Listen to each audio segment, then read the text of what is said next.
I ate them. Ate the divorce papers. Yeah, I ate the divorce papers, Charles, with ketchup, and they were good. I mean, I know you want me to take our divorce serious, but since you said our marriage was always a joke, then let's use logic here. A, we didn't have a serious marriage, then B, we can't have a serious divorce. Yeah, it's all a farce, Charles. A farce that tastes good with ketchup. I mean, wasn't it just the other day your dad even asked why you even went down the aisle with me in the first place? And your response was, I needed the exercise. You're real funny, Charles. It's funny. I, I'm not crying. I am laughing because you are about to give up on someone who is infinitely lovable. You know, Paul, for instance. Okay, Paul has loved me since the 8th grade.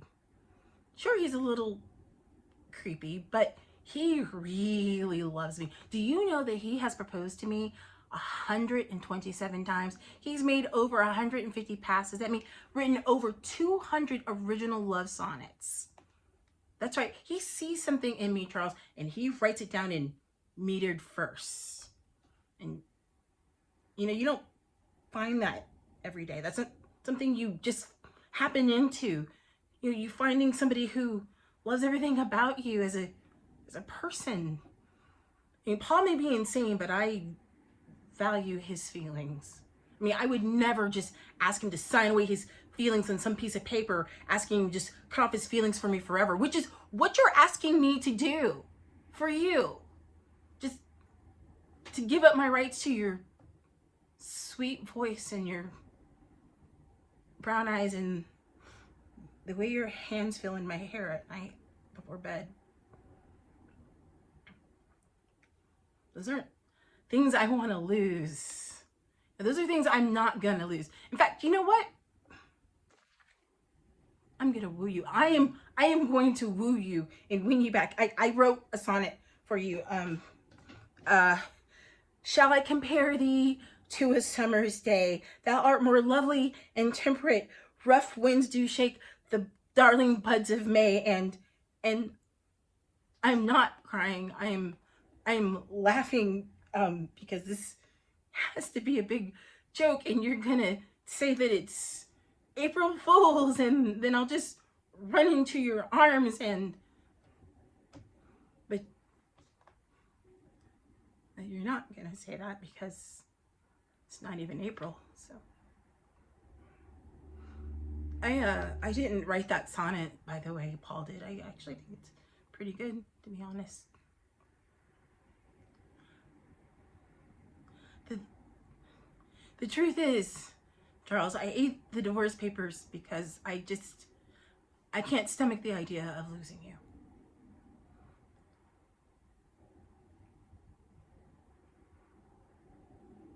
Understand, little one? But when I was with Menard, it was like my whole body was burning. I'd have to come home and just rub ice on my neck and my face just to cool down. If Menard knew, he never said a word. And then one night, Hosea showed up at the door. He said, "Pack your bags, woman. You're coming with me." Girl, let me tell you, God help me as my witness. I passed my startled husband. I was going upstairs to pack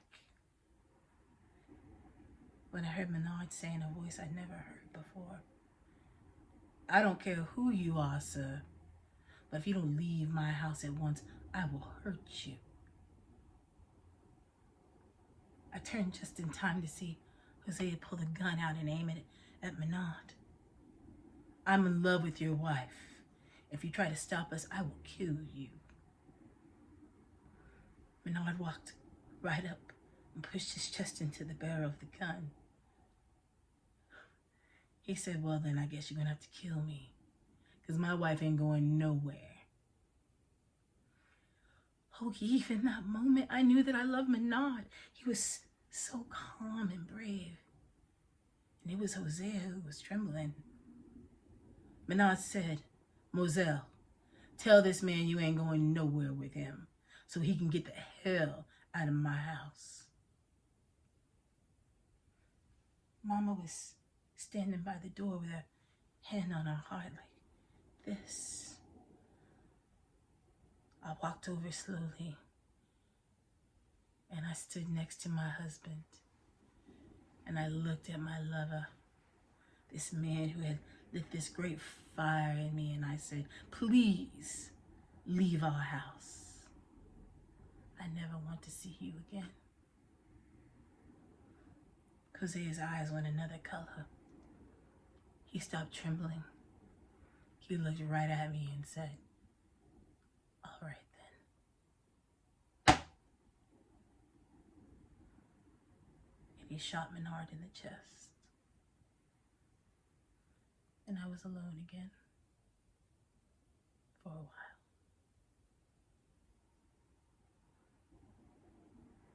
I've been standing with you. I've been standing right here with you, Troy. I gave up 18 years of my life to stand in the same spot as you. What about my life? What about my dreams and my hopes? Do you ever consider that it crossed my mind that I wanted to know other men? That I wanted to lay up somewhere and forget all my responsibilities?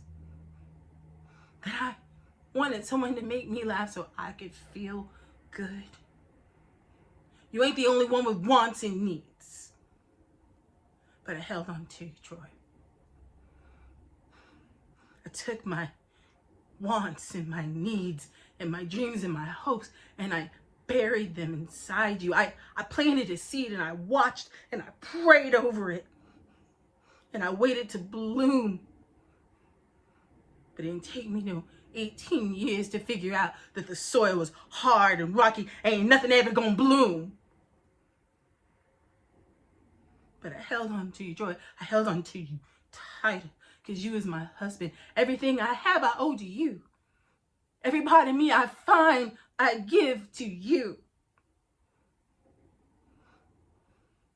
At night, I sit upstairs in that room with the darkness falling in, and it takes everything to erase the doubt that you isn't the finest man in the entire world. And wherever you go, I want to be with you because you is my husband. And it's the only way I could survive as your wife. You're always talking about what you give, what you don't got to give. Well, you take too. You take. And don't even know nobody else is giving.